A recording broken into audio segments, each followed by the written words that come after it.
잠언 25장 24절을 다시 보시겠습니다. 다투는 여인과 함께 큰 집에서 사는 것보다 움막에서 혼자 사는 것이 나으니라. 아멘. 여인이라고 번역된 히브리어 본문을 보면 메에세트라고 되어 있습니다. 이건 여인, 부인, 여자 이런 뜻을 가리키는 말이에요. 그런데 여인이라는 그 메에세트 뒤에 다툰다는 뜻에 해당하는 히브리어가 가로치고 두 개가 들어있습니다. 그래서 메에세트, 미디오님 이렇게 히브리어 본문을 읽으면 다투는 여인과 오늘 본문의 말씀처럼 그렇게 읽을 수 있고요.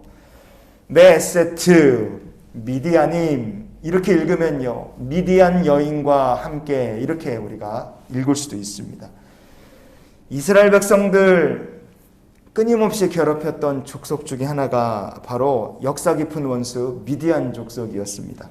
출애굽하며 가나안 땅을 향해 가는 이스라엘 백성들이 두려워서 이스라엘을 저주한 사건이 있었어요. 그런데 그 사건은 모압과 미디안 족속의 합작품이었습니다. 모압의 왕 발락은 선지자 발람이라는 사람을 매수해 갖고 이스라엘을 저주하려고 했습니다. 그런데 아무리 매수한 선지자가 저주를 하려고 해도 하나님께서 그의 입에서 저주가 아니라 축복만 나오게 하나님 막으셨어요. 이거를 3번이나 했는데도 안 되니까 나중에는 이스라엘을 저주하는 것은 틀렸구나 그렇게 생각한 모압과 미디안 사람들은 전략을 바꿉니다. 그래서 발람의 악한 꾀를 따라서 이스라엘 백성들을 타락시키기로 전략을 바꿔요. 민수기 25장 1절과 6절을 우리가 이어서 보시겠습니다. 그 백성이 모압 여자들과 음행하기를 시작하니라. 6절 이스라엘 자손 한 사람이 모세와 온 회중 눈앞에 미디안의 한 여인을 데리고 그의 형제에게로 온지라. 아멘. 시딤에서 이스라엘 백성들이 타락했을 때 거기에 등장하는 족속 여자들이 모압 여자, 미디안 여자들이 등장합니다. 발람의 악한 꾀를 따라서 모압과 미디안의 여인들이 동원돼서 이스라엘 백성들을 타락시켰어요.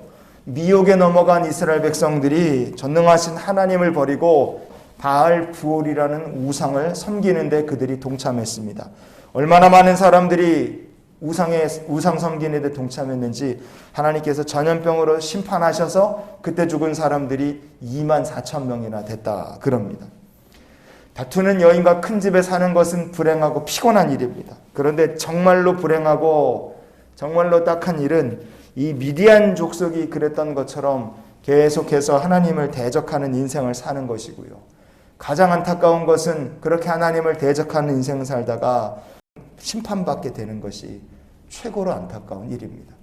여기까지 말씀은요, 잠언 21장 9절의 해석과 똑같습니다. 그런데 뒷부분에 움막에 사는 것과 움막에 혼자 사는 것과 그 한 글자 차이 때문에 오늘 말씀은 뒷부분에 적용이 달라집니다. 그럼 성도는 어떻게 살아야 되느냐?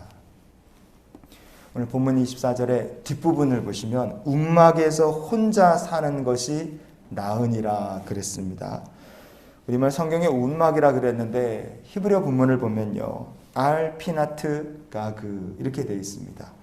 가그라는 말이 지붕이라는 뜻이고 피나트라는 말이 모퉁이라는 뜻입니다. 그래서 지붕의 모퉁이, 옥탑이라고 생각하셔도 되죠. 그래서 이 말씀을 지붕 모퉁이에서 혼자 사는 것이 나으니라, 오늘 본문을 이렇게 읽을 수도 있습니다. 그런데 모퉁이라는 말을 우리가 지붕의 모퉁이가 아니라 성벽의 모퉁이다, 우리가 이렇게 읽을 수도 있습니다. 성벽의 모퉁이. 그러면 성벽의 모퉁이에 혼자 사는 것이 나으니라, 우리가 이렇게도 오늘 본문 말씀을 읽어볼 여지가 있는 겁니다. 그러면 이렇게 한번 생각해 보십시오. 지붕의 모퉁이야 뭐가 있는지는 우리가 집안마다 다르겠지만 성벽이라면 성벽의 모퉁이에 뭐가 있겠습니까? 성벽의 모퉁이에는 성루가 있습니다. 망루, 성루나 망루가 있죠. 그럼 우리가 움막에서 혼자 사는 것이 나으니라, 성벽에서 혼자 사는 것이 나으니라, 이렇게 만약에 본다면 이 말씀을 어떻게 해석할 수 있느냐? 선지자 하박국의 삶을 통해서 우리가 이 말씀을 정리해 볼 수 있습니다. 하박국 2장 1절을 보시겠습니다. 내가 내 파수하는 곳에 서며 성루에 서리라.